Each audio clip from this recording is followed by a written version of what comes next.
What happens when a franchise finally admits their so-called star isn't actually their best player? Angel Reese just found out the hard way when the Chicago Sky named Camila Cardoso as their Player of the Year over her. After months of Reese publicly criticizing her teammates and demanding roster changes, the Sky delivered a message that couldn't be clearer. To come back at that age that she's at, Reese said. I know she'll be a great asset for us, but we can't rely on that. We need someone probably a little younger with some experience, somebody who's been playing the game and is willing to compete for a championship and has done it before. Courtney Vandersloot, by the way, two-time WNBA champion, five-time All-Star, two-time All-WNBA first team, left the New York Liberty, a championship caliber team, to come help out the Chicago. Oh damn. It's all right, Courtney. It's all right. For her as well. The Chicago Tribune interview revealed Angel Reese's true feelings about her teammates in ways that left everyone speechless. She declared that getting good players and great players was absolutely non-negotiable for her future with the team. Reese told reporters straight up that she wasn't settling for the same we did this year and demanded a complete overhaul of the roster. She made it clear the team can't settle for what we have this year and positioned herself as someone who could help attract top talent to Chicago. These weren't subtle hints or diplomatic suggestions. Reese directly attacked the quality of her current teammates in the most public way possible. Her words sent a message to every player in that locker room that she considered them inadequate. The veteran players who had been grinding in the WNBA for years suddenly found themselves being called out by a second-year player who thought she is making a lot of noise right now as the Chicago Sky have put this out. The Chicago Sky, another one, thank you. Camila Cardoso has been named Player of the Year, 40 games played, 15 times Player of the Game, 6 times Player of the Week, 2 times Player of the Month. Congratulations, Camila Cardoso. Okay, and then they had this for her as well. Best of the best, because we can't settle for what we have this year. Overhaul this roster. The timing made everything worse.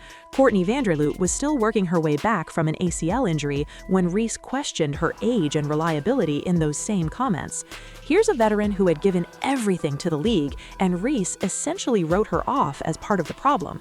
Vandersloot fired back immediately, saying, "My age is actually not a factor. I am coming back. I'm going to come back better than ever because that's what I've done. I put myself in a position to come back and compete even at this age." Reese's demands weren't really about team improvement. They were about her belief that she deserved better supporting players to make her look good. She positioned herself as the centerpiece who needed quality pieces around her, completely ignoring the work and dedication of the players already there. This wasn't a team-first mentality. This was pure ego disguised as competitive drive. We need great players, and I don't know. Had to say, I'm not settling for the same shit we did this year. Oh boy.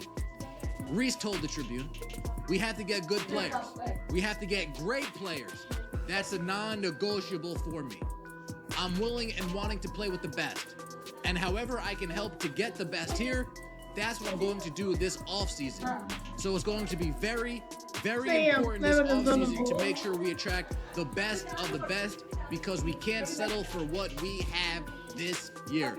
Overhaul this roster. Veteran presence she claimed to want. They gave up draft picks and made roster moves with Reese's development in mind, yet there she was, publicly complaining that their efforts weren't enough. The organization invested in her vision, and she repaid them by telling the world it still wasn't good enough. Vandersloot's response showed the difference between real leadership and entitled demands. She defended not just herself, but the entire roster's work ethic without ever directly naming Ree.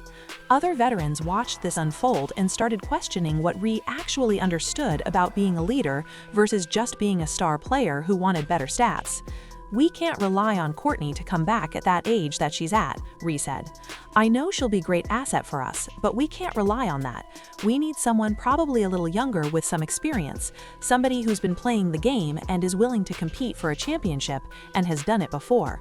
Courtney Vandersloot, by the way, two-time WNBA champion, five-time All-Star, two-time All-WNBA first team, left the New York Liberty, a championship-caliber team, to come help out the Chicago Sky. Oh damn, oh damn, oh dang, oh damn. And I don't know what that will attract that. Maybe the practice facility will attract that. We'll see. But I think the priority is being able to convince free agents that this is an organization that is going in the right direction.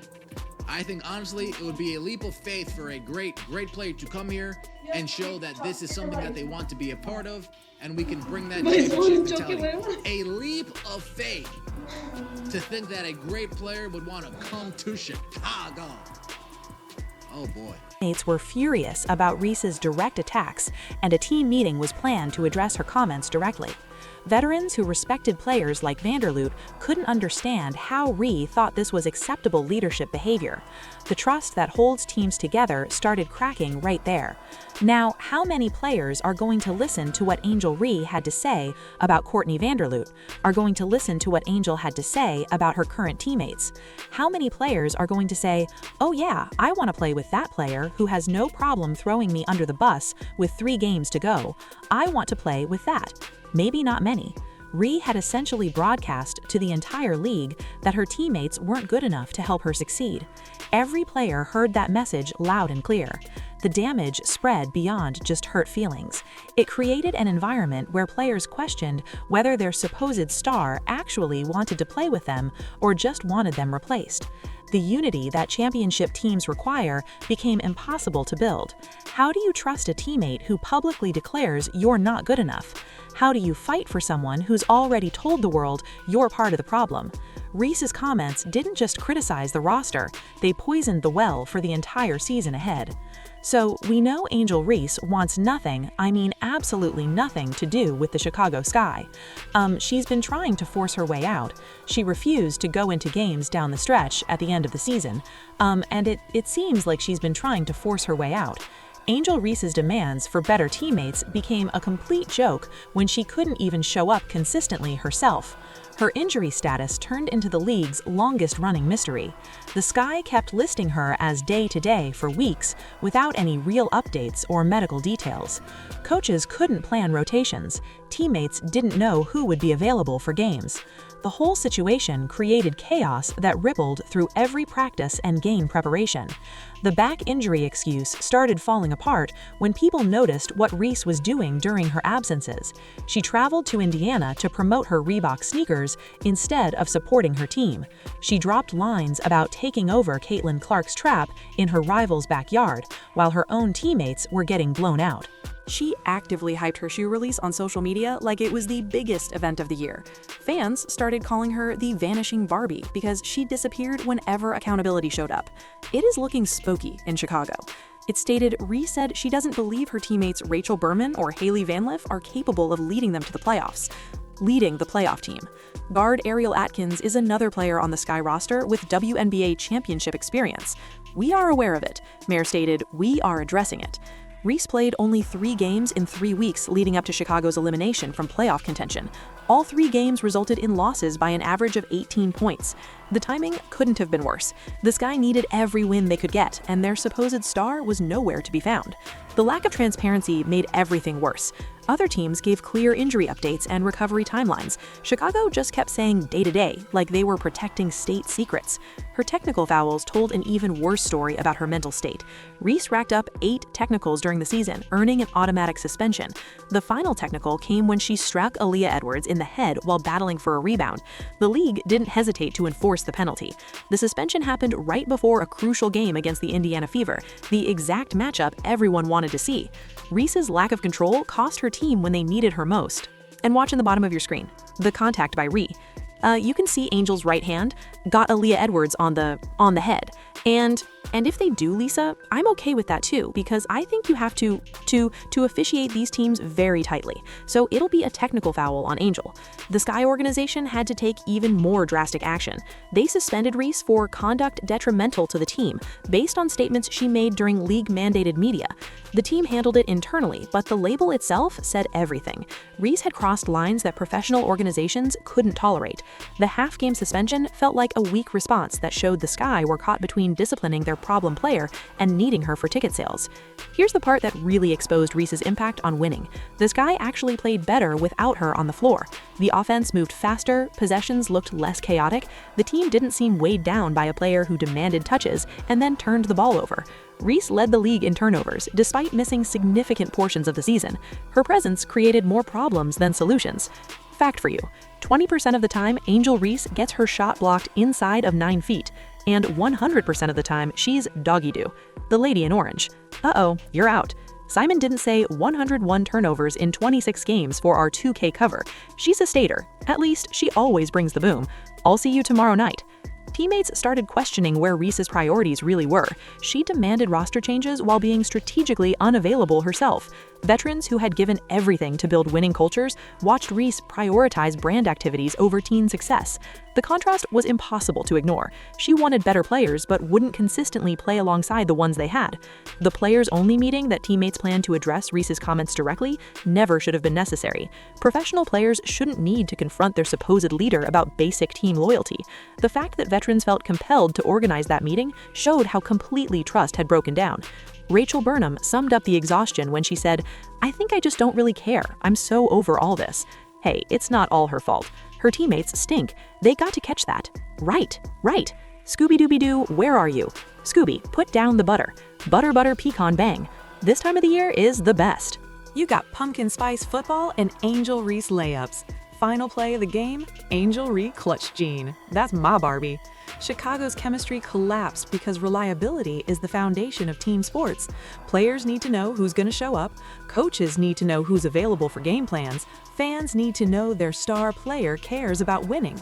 Reese's disappearing acts destroyed all of that. She created a toxic environment where nobody could count on their supposed centerpiece.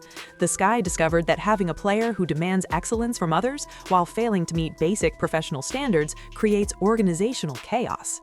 Reese's availability issues combined with her public criticism made it impossible to build the trust and chemistry that championship teams require. Indiana Fever destroyed the Chicago Sky in Indianapolis on Saturday. Guess who wasn't there? Angel Reese. Angel Reese declined to travel to Indianapolis, and her coach came out and said something about, she's just focused on her rehab right now and, she's day-to-day. We've never had an explanation on what caused the back injury. What's a time frame for her recovery? It's similar to so-and-so's back injury. This is something she struggled with here or there. All we've heard is day-to-day, and Angel Reese has disappeared. Caitlin Clark showed everyone what real leadership looks like during Indiana's transformation. She handled her own injury setbacks with complete transparency. When Clark dealt with an ear injury that affected her hearing during games, she explained the situation openly to media and fans. She never made excuses or created mystery around her availability. The Fever always knew exactly where Clark stood physically and mentally. Clark traveled with the team even when she couldn't play.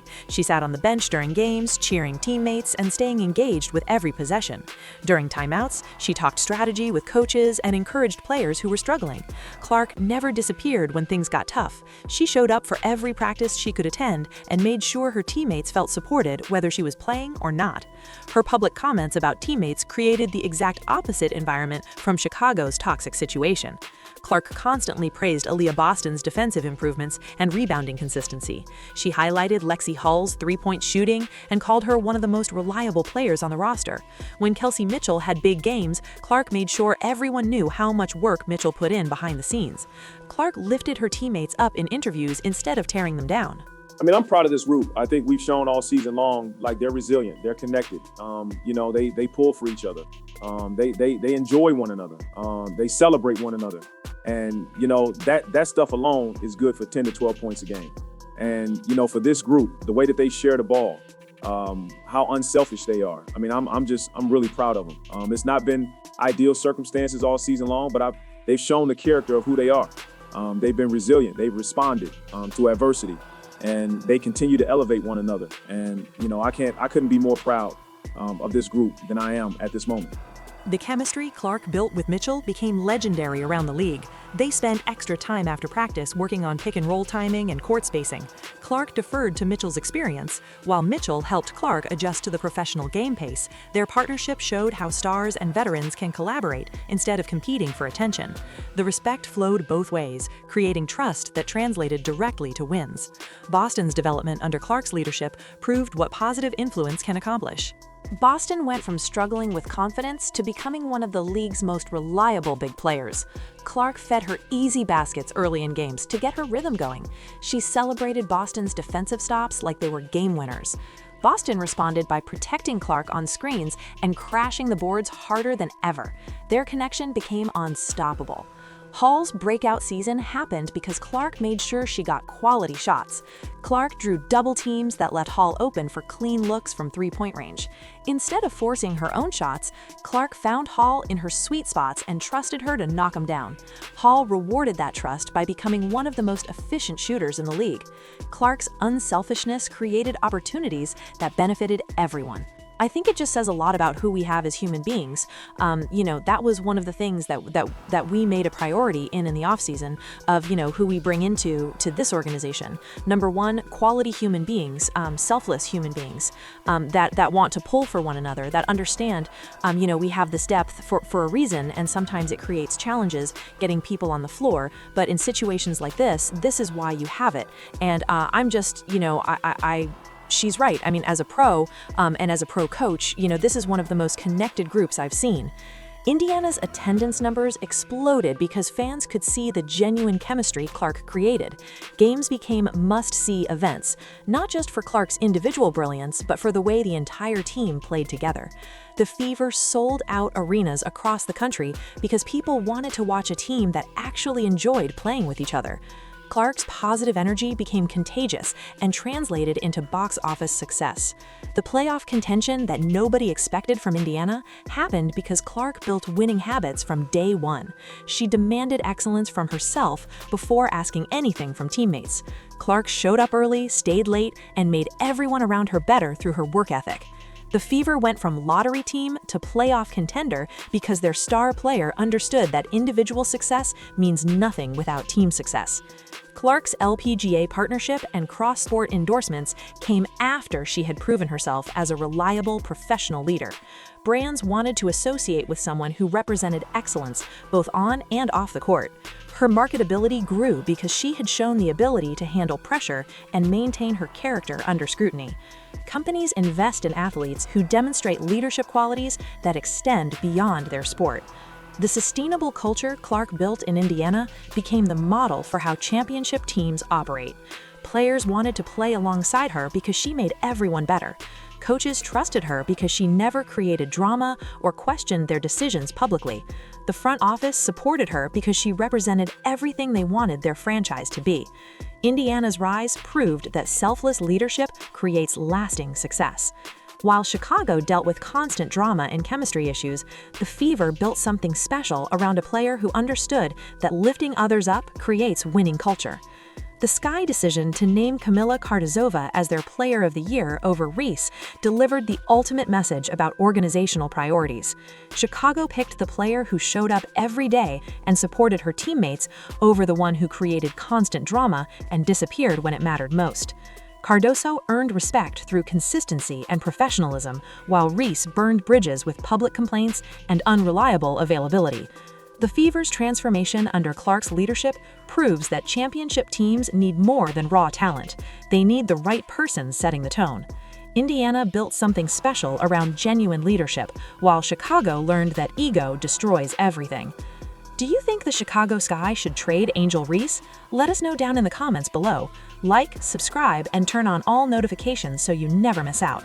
Click the video on the screen, and we will see you in the next.